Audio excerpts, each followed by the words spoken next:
we have to do this by the book. Dad would want us to do it that way.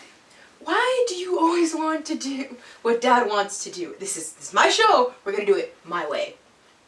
Hey guys, welcome to another week of the Inspirationist, and this week we have my sister co-hosting. Kathy at your service. Yeah, thanks for interrupting. No problem.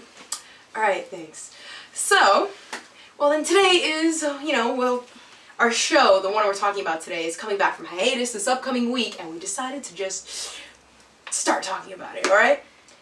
So, we're talking about Supernatural.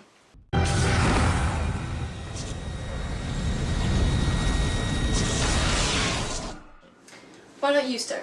Sure. Well, you see... Let's get to it. You know Sam and Dean? Originally they were supposed to be Sal and Dean. Their names inspired by two of the main characters from Jack Kerouac's On the Road. Two guys on the road traveling from place to place where they feel like outsiders. Sounds familiar, On the Road fans, doesn't it? Yeah, well, you see, as I was saying, at first Supernatural was actually supposed to be a movie until this series creator, Eric Kripke, changed it to his TV series format, right? After unsuccessfully pitching it a few times, he finally got that green light for the show. Supernatural was supposed to be 5 seasons long, just like there are 5 parts to Kerouac's book.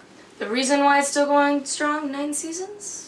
Well, it's because of all of you fans. As long as there's a fan base, the show will probably continuously be renewed. Stop boring them. Let me finish. Sal was changed to Sam since it sounded better, and the brother's last name was changed from Harrison to Winchester. Carry on my wayward son. There'll be peace when you are done. Lay your weary head to rest. Don't you cry no more.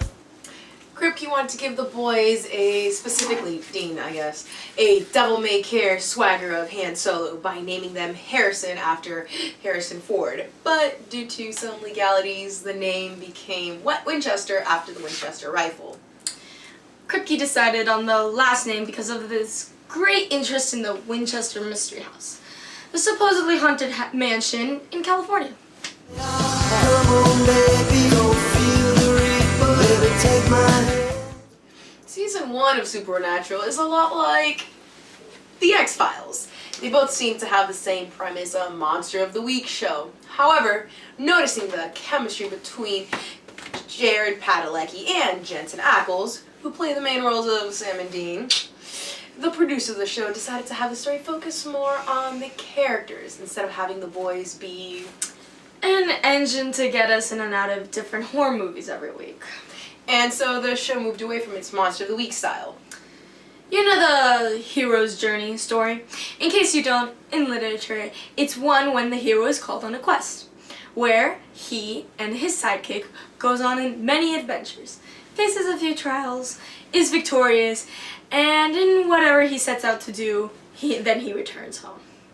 The creator, Eric Kripke, Kripke, always found this to define a universal human experience. The hero's journey is the basis for many successful stories such as Star Wars and Lord of the Rings. So he wanted Supernatural to have the same basis for the plot. He did, however, want to add a little something extra. He was inspired by 80s cult favorites. Poltergeist, An American Wolf in London, Evil Dead 2, to reflect a plot that could be both scary as well as comedic. Supernatural was heavily influenced by Poltergeist because, as Kripke states, it's the idea that horror can happen in your backyard. How many viewers have to worry about the vampire in the Gothic castle? This also explains why a lot of the settings of the show take place in areas that you visit on the daily, like restaurants, shops, airports, hell gates. You know, your typical stuff. Wow. Eating. Quiet. Dean and Sam are both from Lawrence, Kansas. Wanna know why? Well, just a little over 10 miles away is Stoll, which is home to the Stoll Cemetery. Plenty of creepy and paranormal events have occurred in the cemetery, and it is believed to be one of the gates to hell. Suiting for supernatural plot, huh? Yeah, that's great, Kathy. But let me ask you a question. What's sexy? Castiel, Dean, or Sam? Oh man, I gotta choose? Wrong! It's D, none of the above. It's about the 67 Black Impala. Ah, yeah, it is.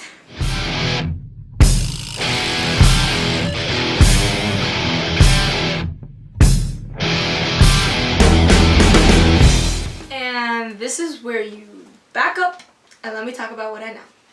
The signature car of Supernatural was actually supposed to be a 65 Mustang.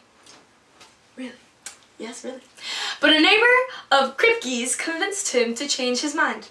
See, with the Impala, you can put a body in the trunk. Plus, you want a car that when people stop next to you at a light, they lock their doors. Since Kripke grew up with TV shows that had signature cars, Think Dukes of Hazzard and Knight Rider.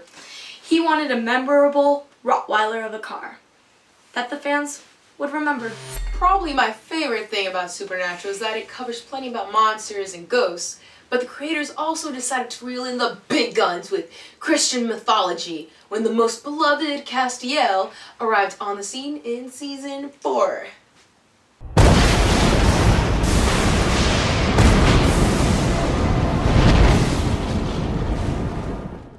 He's so hot.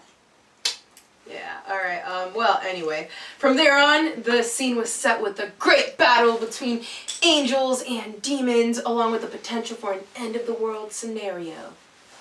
It also brought in other gods from other mythologies, whether it be Zeus from the Greeks, Odin from Norse, and even Kali from Hinduism. Now here's where not a lot of you will expect to find a major source of inspiration. Neil freaking Gaiman, let me directly quote Kripke on this. I was hoping I would meet Neil Gaiman because he is a huge influence on Supernatural between American Gods and Sandman. For example, Aleister Crowley is an homage to the Crowley from Neil Gaiman and Terry Pratchett's Good Omens. With his demon status, bisexuality, and demeanor, they're both pretty similar. Then there's Castiel's classic trench coat look, which was inspired by John Constantine, a character from Hellblazer, a comic book that Neil Gaiman wrote for. Oh, and Tessa, the Reaper, remember her? Her design was inspired from a character in Gaiman's series, the Sandman. More specifically, for you Sandman fans out there, she takes after death. Also, Gaiman wrote a novel called American Gods, where he had the old pagan gods come back and return in his plot. Can you say season 5, episode 19? Lastly, something not drawn from the godly Gaiman, Lucifer. His character is based on various pieces of folklore in Milton's Paradise Lost. He loved God above all else, and humans came along and wrecked everything. I mean, you see, Lucifer really is just a huge environmentalist. I mean, he sees what we humans have done with the place, hates it, wants to kill us all off to return to the world, and the splendor it once had. Not so bad, right? Kripke describes him as a Raging psychotic? version of environmentalist Ed Bergley Jr. with unlimited power. I rebelled, I was cast out. You rebelled, you were cast out. Almost all of heaven wants to see me dead, and if they succeed, guess what? You're their new public enemy number 1. We're on the same side, like it or not, so why not just serve your own best interests, which in this case just happen to be mine? Hey guys, and that was this week's episode of The Inspirationist. We wanted to do Supernatural since we're super excited for it coming out of hiatus. Anyway, this here's my sister. Hi, I'm Kathy. I'm usually behind the camera, but I wanted to come out to play off of this Sam and Dean type of thing. Don't forget to subscribe on YouTube, like us on Facebook, follow us on Twitter. And Tumblr, let's not forget Tumblr. Oh, and Tumblr. Don't forget Tumblr. Anyway, I wanted to thank everyone that liked us on Facebook today. We got approximately 100 likes in 4 days, which is ridiculous. Thank you so much.